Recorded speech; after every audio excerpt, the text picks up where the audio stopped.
અરવલ્લીના ભિલોડા પંથકમાં કમોસમી વરસાદની એન્ટ્રી। વહેલી સવારથી વરસાદની શરૂઆત થઈ ગઈ છે। ભિલોડા, લીલછા, ઝુમસરમાં વરસાદ જામ્યો છે। વરસાદને કારણે ખેતી પાકને નુકસાન થયું છે। મગફળી, સોયાબીન, ડાંગરના પાકને નુકસાની વેઠવાનો વારો આવ્યો છે। અરવલ્લીના ભિલોડા પંથકમાં કમોસમી વરસાદ માવઠું ફરી એક વખત વહેલી સવારથી વરસાદની શરૂઆત થઈ ગઈ છે। ભિલોડા, લીલછા, ઝુમસરમાં વરસાદને કારણે ખેતી પાકને નુકસાન થયું છે। વરસાદી માહોલ હજુ પણ યથાવત।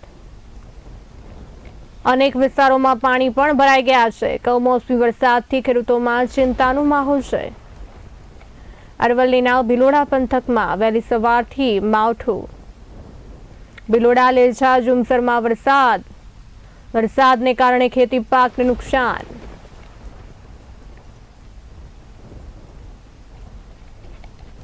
આ સાથે વધુ માહિતી આપવા માટે અમારા સંવાદદાતા શરીફ મંસૂરી જોડાઈ ચૂક્યા છે લાઈન પર। શરીફજી, કેટલા દિવસ વરસાદની આગાહી છે? ભિલોડામાં વરસાદ વરસી રહ્યો છે, કેવો છે માહોલ? જી, ચોક્કસથી જણાવી લઉં કે ભિલોડા તાલુકામાં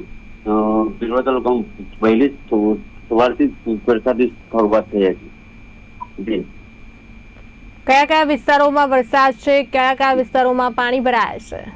ભિલોડા તાલુકાના લીલછા, ઝુમસર, મુનઈ આજુબાજુ વિસ્તારોમાં ધોધમાર વરસાદ પડ્યો હતો।